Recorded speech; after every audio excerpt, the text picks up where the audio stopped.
Welcome back to Echete on This Morning News, and as we, move into the recovery phase after this terrible attack in Orlando, it's like we sort of turn our eyes on our area. Mm-hmm. If something like this were to happen, what would the response be like? Joining us on the phone now from Lafayette General Medical Center, Dr. Dennis Echete, in charge of trauma. And good morning. How are you, sir?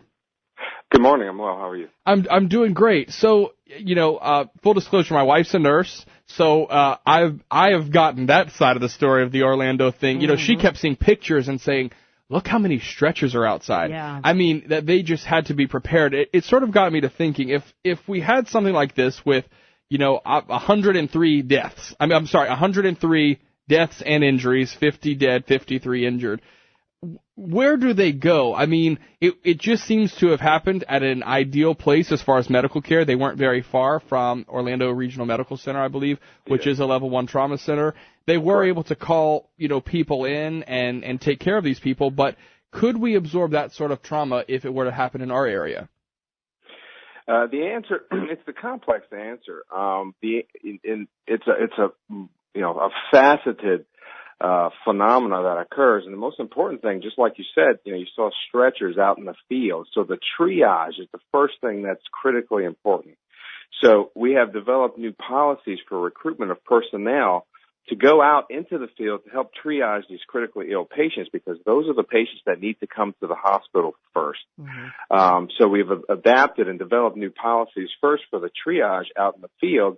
And then the second part of that is in the hospital phenomena that occurs. And we've also developed new policies for that as well. As soon as the patients get to the hospital, we've developed a system where we recruit additional physicians, ER physicians, surgeons, and internists to help first move patients out of the ER to get the ER ready. Mm-hmm. And so we can accept those patients from the field, the critical patients, to assess them, treat them, and then to get them to the necessary steps for either surgery, any kind of additional medical care, as soon as possible.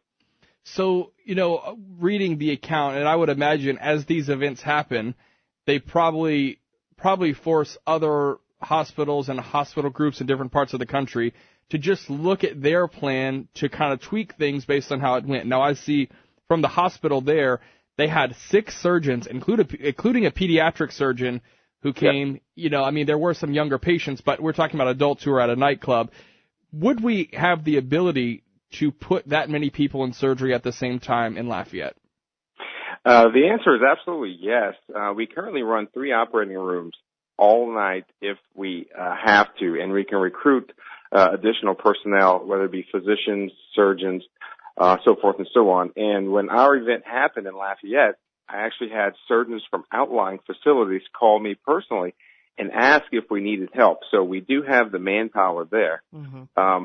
The most important thing, I believe, is that we're running now mock active shooter drills in our facility, mm-hmm. so that we can get the awareness out that this is occurring, that it can occur, and we want to be as prepared as possible. Yeah. I would imagine that you have to continually do it and continually repeat it. Absolutely.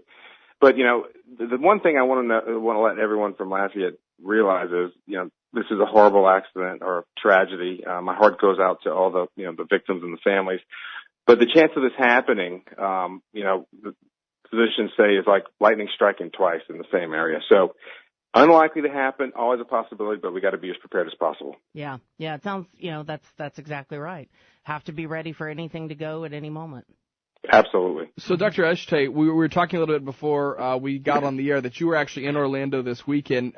Obviously, you were there on vacation, but did you notice anything at the airport? I mean, was the mood different, or did kind of any wave of worry pass through anywhere that you were this weekend?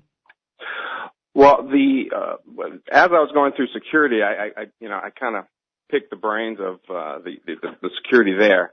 And there was a heightened awareness of security.